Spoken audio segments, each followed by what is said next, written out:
মুসলিমদের বাধ্য করা হয়েছে জয় শ্রীরাম স্লোগান দিতে।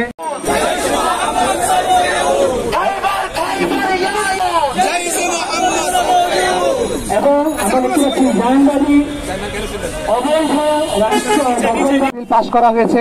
এটি শুধুমাত্র ভারতের মুসলিমদের বিষয় না, এটি সমগ্র মুসলিম উম্মার স্বার্থের সাথে জড়িত।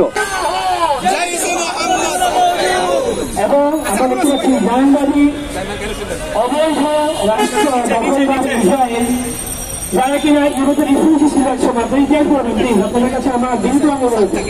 এখন আমরা দেখছি কিছু মুসলিম দায়ী নামধারী ব্যক্তি তারা ইসরায়েলের ক্রাইমকে হোয়াইট ওয়াশ করার চেষ্টা করে। তারা বলে যে কেন প্রতিরোধ যোদ্ধারা কেন ইসরায়েলে তাদের যে অপারেশন তাদের যে রেঞ্জ এটা চালালেন, এরা মনে করে ইতিহাস ৭ অক্টোবর শুরু হয়েছে, কিন্তু আসলে বাস্তবতা কি তাই? এরা কি ইতিহাস পড়ে না? ৪৮-এর নাগপার ইতিহাস এরা পড়ে নাই, প্রথম ইন্তিফাদার ইতিহাস এরা পড়ে না। বিল পাশ করা হয়েছে। এটি শুধুমাত্র ভারতের মুসলিমদের বিষয় না, এটি সমগ্র মুসলিম উম্মার স্বার্থের সাথে জড়িত। এটা সমগ্র মুসলিম উম্মার স্বার্থের সাথে জড়িত এবং এটি ভারতবর্ষের উপমহাদেশের মুসলিমদের ভবিষ্যৎ এবং স্বার্থের সাথে জড়িত। হিন্দুত্ববাদী আন্দোলন এক নির্দিষ্ট গন্তব্যের দিকে এগিয়ে যাচ্ছে এবং আমরা আজও বেখবর। আমরা যদি সতর্ক না হই তাহলে আমাদের জন্য অত্যন্ত গভীর, অত্যন্ত দুর্যোগপূর্ণ এক সময় অপেক্ষা করছে। যেভাবে মধ্যপ্রাচ্যে ইসরায়েল উম্মার শরীরকে রক্তাক্ত করছে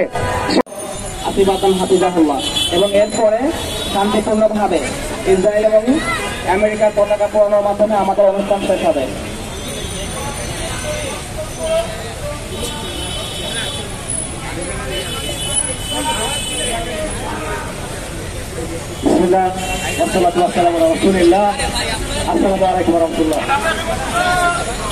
প্রয়োজনের কথা সবই বলা হয়ে গেছে। যে গণহত্যা চলছে এই গণহত্যা করে আপনাদের প্রয়োজন। আমি এখানে বিশেষভাবে ভারতের ব্যাপারে কিছু কথা এখন যোগ করতে চাই। আপনারা জানেন ভারতে কিছুদিন আগে মুসলিমদের বাধ্য করা হয়েছে জয় শ্রীরাম স্লোগান দিতে, উগ্র হিন্দুত্ববাদী স্লোগান দিতে। মুসলিমদের রাস্তাঘাটে পিটিয়ে মারা হয়েছে। মুসলিম ফিলিস্তিনিদেরকে, আমাদের পবিত্র ভূমির ভাই বোন বাসিন্দাদেরকে ছিল না। তখনই তো ইসরায়েল এই যে আমাদের যে জাতিসংঘ শরণার্থী এবং উদ্বাস্তুর জীবন বেছে নিতে বাধ্য করছে এবং শত শত হাজার হাজার মানুষ